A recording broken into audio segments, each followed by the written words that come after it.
दोपहर में आपका बहुत बहुत स्वागत। मैं हूं आपके साथ मनुराज सक्सेना और मैं हूं आपके साथ प्रियंका राय। बुलेटिन की शुरुआत करेंगे बड़ी खबर के साथ। जोधपुर से बड़ी खबर है, जहां पर आसाराम की जेल में वापसी की जाएगी। आसाराम को आज महाराष्ट्र से जोधपुर लाया जाएगा। इंडिगो की फ्लाइट से जोधपुर लाया भी जा रहा है। पुलिस कस्टडी पैरोल पर इलाज के लिए महाराष्ट्र गया था। एयरपोर्ट में एंट्री करने वाले हर व्यक्ति से पूछताछ हो रही है। आसाराम को 12 दिन की आपको बता दें कि पुलिस कस्टडी पैरोल मिली थी। रातानाडा थाने के टीम आसाराम के साथ मुंबई गई हुई थी। शिष्या से रेप मामले में उम्र कैद की सजा काट रहा है आसाराम।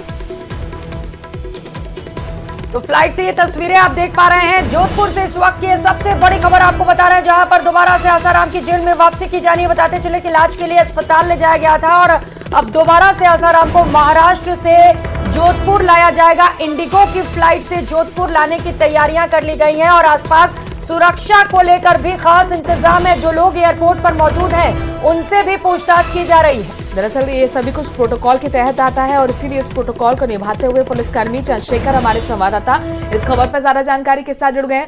चंद्रशेखर, कितनी देर में वापसी हो पाएगी आसाराम बापू की? देखिए, बात करें तो जो आसाराम है उसकी तबीयत बिगड़ने के बाद राजस्थान उच्च न्यायालय की खंडपीठ ने जो आपात पैरोल उनको ग्रांट की थी, करीब 7 दिन की आपात पैरोल उनको दी थी। उसके बाद चिकित्सक के खिलाफ 5 दिन की और जो पैरोल बढ़ाई गई। अब इलाज पूरा होने के बाद आसाराम की आज जेल वापसी कह सकते हैं इसको कि जोधपुर वापसी हो रही है और फिलहाल जो है एयरपोर्ट पर पुख्ता बंदोबस्त किए गए हैं। चप्पे चप्पे पर पुलिस तैनात की गई है और एयरपोर्ट में प्रवेश करने वाले प्रत्येक व्यक्ति की जांच की जा रही है ताकि कोई आसाराम का फॉलोअर जो है एयरपोर्ट में नहीं पहुंच सके। इसके अलावा जो आसाराम है अब थोड़ी 10 या 15 मिनट में जो है एक अंदाजा बताया जा रहा है कि जोधपुर एयरपोर्ट पर लैंड होगी उनकी जो फ्लाइट है और इसके बाद जो उनको बाहर लाया जाएगा एम्बुलेंस के जरिए वापस जोधपुर सेंट्रल जेल ले जाया जाएगा। जी, क्योंकि अचानक से तबीयत बिगड़ने पर मुंबई पहुंचाया गया था उन्हें। देखिए, बात करें तो लंबे समय से आसाराम बीमार थे। पहले उनका एम्स अस्पताल में इलाज चल रहा था। इसके बाद चूंकि लगातार उनकी तरफ से अधीनस्थ न्यायालय से लेकर सुप्रीम कोर्ट तक कई बार जो है पिटीशंस लगाई गई थी और उसमें जो है पैरोल की मांग की गई थी क्योंकि आसाराम जो है आयुर्वेद पद्धति से इलाज करवाने के इच्छुक थे और जिसके चलते उनको पैरोल प्रदान की गई थी। जो चलिए, बहुत बहुत शुक्रिया चंद्रशेखर तमाम जानकारी हम तक पहुंचाने के लिए। 12 दिन का पैरोल खत्म हो चुका है, लिहाजा कुछ ही देर में अब जेल वापस पहुंचेगा आसाराम। खबरों में आगे बढ़ते हुए विनेश फोगाट की बात कर रहे हैं। रेसलर विनेश फोगाट के राजनीतिक कदम पर उनके ताऊ महावीर फोगाट ने नाराजगी जता दी है। महावीर फोगाट ने कहा कि विनेश को अभी राजनीति में नहीं आना चाहिए था, मैं इसे उचित नहीं समझता। विनेश फोगाट को अभी 2028 ओलंपिक में हिस्सा लेना चाहिए था, वो उनके लिए महत्वपूर्ण होता। 2028 के बाद अगर वो राजनीति में आती तो मेडलिस्ट कहलाती। मुझे नहीं पता कि राजनीति में आकर वो कितना भला खिलाड़ियों का कर पाएंगी। खिलाड़ी को अपने बाद नए खिलाड़ियों को तैयार करना चाहिए, ना कि राजनीति में आना चाहिए और वो भला फेडरेशन में जाकर भी किया जा सकता है। दरअसल कांग्रेस में शामिल होते ही विनेश को पार्टी ने हरियाणा की जुलाना विधानसभा चुनाव का टिकट दिया। महावीर फोगाट ने बातें बताई। उन्होंने कहा कि माउंट आबू में ब्रह्म कुमारी के कार्यक्रम में कि ये फैसला ठीक नहीं था। कोच हो जरूर उनके ऊपर असर पड़ता है। रही बात खेल जगत की, वो कहते दूरदृष्टि, कड़ी मेहनत, पक्का इरादा, और यही हमारा। कोटा संभाग का सबसे बड़ा महाविद्यालय राजकीय कला महाविद्यालय तक जाने वाली मुख्य सड़क खस्ता हाल है। इससे नाराज एबीवीपी के कार्यकर्ताओं ने कीचड़ और गंदगी में बैठकर प्रदर्शन किया है। साथ ही प्लास्टिक की बाल्टी में गंदा पानी भरकर कॉलेज प्राचार्य को भेंट तक किया। छात्रों का कहना है कि कई बार शिकायत की जा चुकी है, फिर भी कॉलेज प्रशासन इस पर ध्यान नहीं दे रहा। दरअसल बारिश के बाद सड़क पर कीचड़ भरा हुआ है, बड़े बड़े गड्ढे हो गए हैं, जिससे आए दिन छात्र हादसे का शिकार हुए। लोगों के इस सड़क वाहन पर अब यहाँ पर निकलना दूभर हो गया है, मुश्किल हो रहा है। का राजकीय कला महाविद्यालय और संभाग के सबसे बड़े महाविद्यालय में आने जाने वाला जो रास्ता है वो पानी की से ब्लॉक है। देख सकते हैं आप ये तस्वीर, जो कि फिलहाल एक विरोध के रूप में सामने आई है। पूरे रास्ते में पानी भरा हुआ है, आने जाने का रास्ता नहीं है और ऐसे में छात्रों के तरफ से, एबीवीपी की तरफ से यहाँ पर देख सकते हैं आप कि पानी में बैठ करके प्रदर्शन किया जा रहा है। और फिलहाल ये सभी छात्र बाल्टियों में पानी भर करके यहाँ पर अपना जो विरोध प्रदर्शन है वो जाहिर कर रहे हैं। देख सकते हैं आप, एक तस्वीर भी आपको दिखाऊंगा।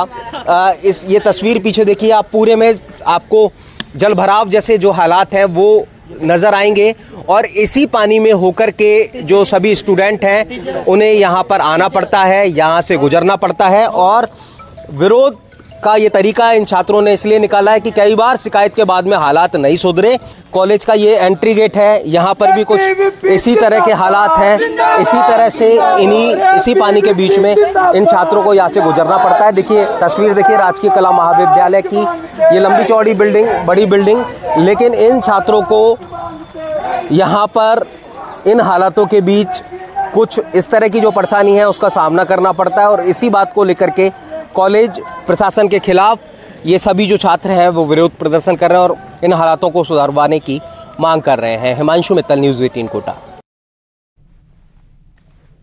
चलिए झुंझुनू का रुख करें, जहां पर महिला कॉलेज के एनएमटी महाविद्यालय के खेल मैदान के बीच से बिजली की लाइन लगाए जाने का विरोध शुरू हो गया है। एसएफआई के प्रदेश उपाध्यक्ष पंकज गुर्जर और छात्र नेता मोनिका के नेतृत्व में एसएफआई ने जमकर प्रदर्शन किया। प्रदर्शन के बाद जिला कलेक्टर एसई अजमेर डिस्कॉम और प्रिंसिपल को मांग पत्र सौंपा गया। मांग पत्र में बताया गया है कि खेल मैदान के बीचों बीच बिजली के पोल लगाकर 33 केवी के हाई टेंशन बिजली के तार लगाए जा रहे हैं, जिससे हर समय छात्राओं के बीच भय का माहौल रहता है। बार बार कहने के बाद भी न तो काम रुक रुक कर हो रहा है, काम को न तेज किया जा रहा है, जो पोल लगाए जा रहे हैं उन्हें हटाया जा रहा है और इस प्रदर्शन के बाद भी कार्रवाई नहीं की गई तो उग्र आंदोलन किया जाएगा, ये चेतावनी भी जारी की गई। जो नेत्राम गर्ल्स कॉलेज है इसके अंदर प्रदर्शन किया है। प्रदर्शन इस बात को लेकर किया है कि यहाँ कॉलेज परिसर का, कॉलेज का खुद का जो खेल ग्राउंड है, जिसके अंदर एक बास्केटबॉल का ग्राउंड है और यहाँ पे छात्रावास भी है लड़कियों का, और उस छात्रावास और कॉलेज के जस्ट बिल्डिंग के पास यहाँ 33 केवी लाइन के पोल लगा दिए गए हैं बिजली विभाग की तरफ से। हम बिजली विभाग से और जिले के प्रशासन से और कॉलेज प्रशासन से ये मांग करते हैं कि इन जो हाई टेंशन लाइन जो यहाँ से जा रही है कॉलेज परिसर के जस्ट नज़दीक से या खेल ग्राउंड के बीच से, इनको यहाँ से स्थानांतरित किया जाए, क्योंकि खेल की गतिविधियाँ हैं वो अवरुद्ध होंगी। हमारी मेन मांग यही है बिजली विभाग से, जो हमारे खेल ग्राउंड है या फिर हमारे जो हॉस्टल उससे ऊपर से वो बिजली के तारों का लाइन गुजार रहे हैं, जो हमारे लिए एक भय का माहौल पैदा कर रहा है। जो हमारी खेल गतिविधियाँ उनके मामलों में भी हमें बहुत अवरोध उत्पन्न होगा, तो यही हमारी सबसे मेन मांग होगी हमारी। तो वहीं एसआई भर्ती के लिए हुई परीक्षा के पेपर लीक मामले में एसओजी ने लगातार एक्शन करते हुए कार्रवाई जारी रखी है। अब तक 67 से ज्यादा लोगों की गिरफ्तारी हो चुकी है। अब एसओजी की जांच में ताज, चिड़ावा से लेकर जोधपुर तक जुड़ गए हैं।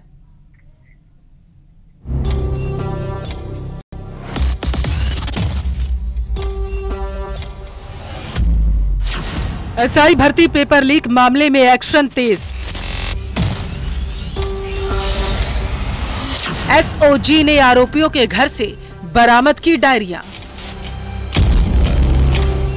डायरी में पैसों के लेन देन का जिक्र।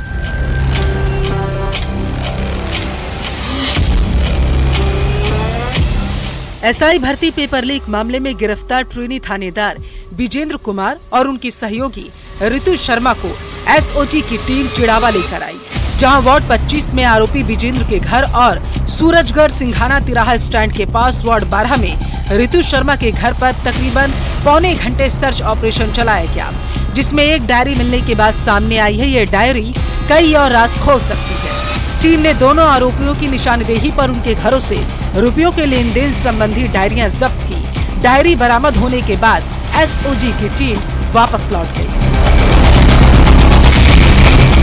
आपको बता दें कि पिछले दिनों एसओजी की टीम ने ट्रेनी एसआई विजेंद्र को गिरफ्तार किया था और उसके बाद पूछताछ में सामने आया कि ऋतु शर्मा ने एसआई भर्ती परीक्षा का पेपर सॉल्व करवाने में विजेंद्र की मदद की, जिसके बदले में उसने परीक्षा सेंटर संचालक को 8 लाख रुपए दिलवाए थे और उसके बाद एसओजी का डर दिखा गिरफ्तारी से बचाने के लिए 10 लाख रुपए दिलवाए। 10 लाख रुपयों से 3 लाख रुपए का भुगतान रिटायर्ड फौजी ने ऑनलाइन करवाया और 7 लाख रुपए ऋतु को दिए, जिसने अपने पूर्व परिचित जोधपुर के परीक्षा सेंटर संचालक से लेन देन की सारी डील की थी। एसओजी चिड़ावा की ऋतु शर्मा की गिरफ्तारी के बाद अन्य लोग भी एसओजी के रडार पर आ चुके हैं।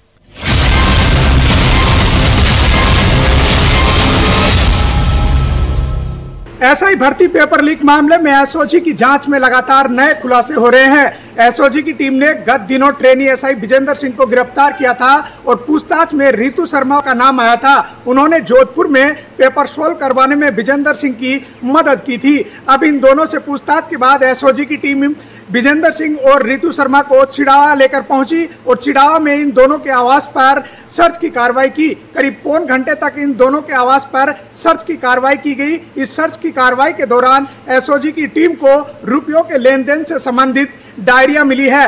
अब ये डायरिया एसओजी की टीम खंगालेगी और इन डायरियों में जो राज छुपे हुए हैं वो इस प्रकरण से जुड़े हुए लोगों को उजागर करेंगे। अब आने वाले दिनों में एसओजी की टीम इन डायरियों और जो भी तथ्य मिलते हैं उनके आधार पर इस प्रकरण से जुड़े हुए लोगों पर शिकंजा कसेगी। करसन सिंह शेखावत, न्यूज 18 राजस्थान, झुंझुनू। दौसा के मेहदीपुर बालाजी इलाके में पिछले 5 दिनों से ग्रामीण एक बघेरे के आतंक से बेहद परेशान है, भयभीत है। और इसके चलते शाम ढलते ही बघेरे के डर के कारण ग्रामीण अपने घर के खिड़की दरवाजे बंद कर घरों में छिप जाते हैं। वहीं जरूरी काम होने पर ही घर से बाहर निकलने का जोखिम उठाते हैं। इतना ही नहीं, बघेरा अब तक इलाके में 5 कुत्तों को अपना शिकार भी बना चुका है। वहीं कुछ दिन पहले बघेरे ने देर शाम को साइकिल चला रहे करीब 14 साल के बच्चे का भी पीछा कर लिया था। वहीं घटनास्थल से महज 1 किलोमीटर की दूरी पर वन विभाग की चौकी है, लेकिन वन विभाग के अधिकारियों को 2 दिन तक इस मामले की कानो कान खबर तक नहीं लगी। ऐसे में वन विभाग की बेरुखी की वजह से ग्रामीण भय के साए में रह रहे हैं। बघेरा का मूवमेंट गांव के ही घर में लगे सीसीटीवी में भी कैद हुआ है। बता दें कि जिले के मेहंदीपुर बालाजी थाने के पास स्थित मीन भगवान मंदिर के सामने से जाने वाले रास्ते में पिछले 5 दिन से बघेरे का मूवमेंट बना हुआ है।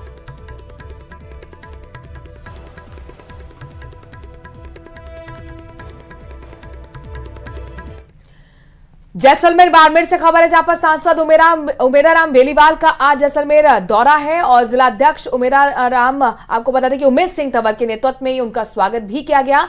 सांसद का कांग्रेस कार्यालय में साफा और माला पहनाकर स्वागत किया गया। सांसद बनने के बाद पहली बार कांग्रेस कार्यालय पहुंचने पर उनका भव्य स्वागत हुआ। बेनीवाल ने कहा कि कार्यकर्ता ही रीढ़ की हड्डी हैं, संगठन को मजबूत भी कार्यकर्ता करते हैं। जैसलमेर विधानसभा क्षेत्र में बेहतर कार्य किए जाएंगे। पंचायती राज और निकाय चुनाव को कांग्रेस एकजुट होकर जीतेगी।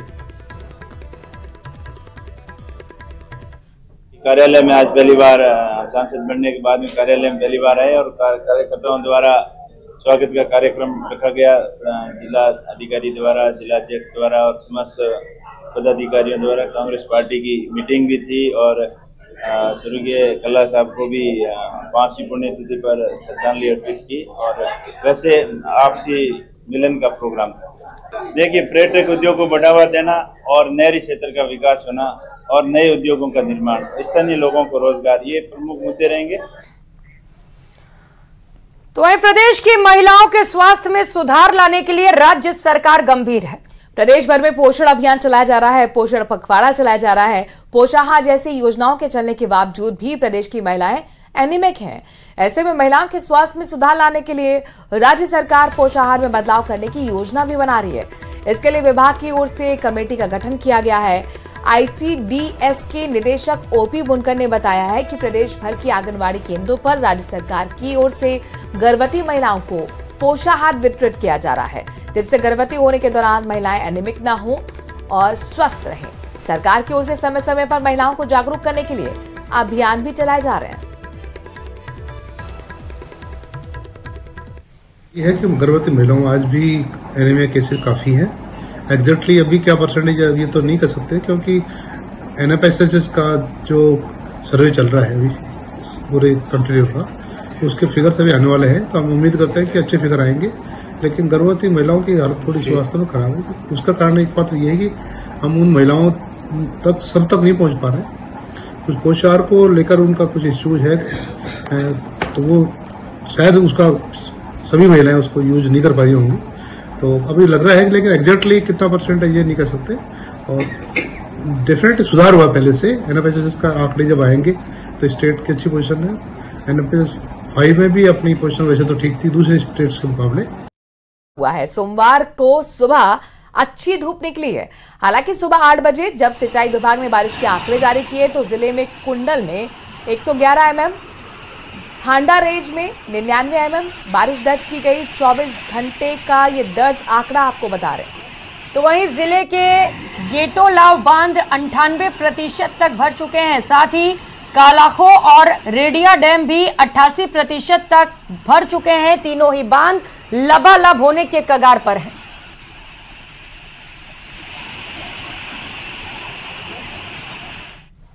चित्तौड़गढ़ से बड़ी खबर आपको बता दें, फुटबॉल प्रतियोगिता में लापरवाही पर एमएलए ने फटकार लगाई। लापरवाही पर बेंगू विधायक सुरेश धाकड़ बरसते हुए नजर आए। जिला स्तरीय खेल प्रतियोगिता में दरअसल कई खामियां मिली थी, अव्यवस्था से खफा हो गए बीजेपी विधायक सुरेश धाकड़ और विधायक धाकड़ ने मौके पर ही एसडीएम को निर्देश दे डाले। प्रिंसिपल सीबीईओ को एपीओ करने के निर्देश तक दे दिए गए। तो बड़ी खबर आपको चित्तौड़गढ़ से बता रहे हैं, जहां पर भारी खामियां मिली और ऐसे में फुटबॉल प्रतियोगिता में लापरवाही पर एमएलए बरस पड़े। साथ ही विधायक सुरेश धाकड़ ने एसडीएम को भी निर्देश दिए हैं। प्रिंसिपल और सीबीईओ को एपीओ करने के निर्देश दिए गए हैं।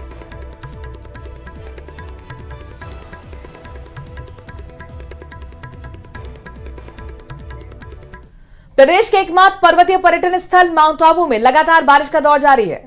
मौसम विभाग की माने तो माउंट आबू में अब तक 1348 मिलीमीटर बारिश यानी कि 54 इंच बारिश हो चुकी है।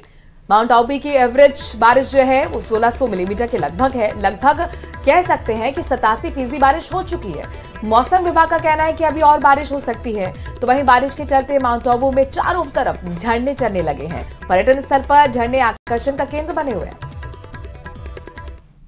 मतलब हाय अल्लाह की है ना, बच्चे की आवाज नहीं उपड़ी तो हमने देखे उस चीज को, तो सामला पेश ही नजर आया, फिर हम गायब हो गई। प्रतापगढ़ से अगली खबर, जहां पर शहर में गड्ढों से अंदाजा लगाया जा सकता है कि सड़कों के क्या हालात होंगे। पूरे शहर में सीवरेज के कार्य की वजह से गड्ढे बने हुए हैं। मुख्य मार्ग हो या फिर शहर की कॉलोनियां, सब जगह एक जैसा हाल है। हेमंत मीणा राजस्व मंत्री भी है, लेकिन जिला मुख्यालय गड्ढों में घिरा हुआ है। घटिया सामग्री की वजह से सीवरेज के चैम्बर तक उखड़ चुके हैं। तो वहीं सीवरेज के चैम्बर से घरों का गंदा पानी भी सड़कों पर फैल रहा है। कई जगह तो सीवरेज लाइनों में बड़े बड़े गड्ढे हो चुके हैं।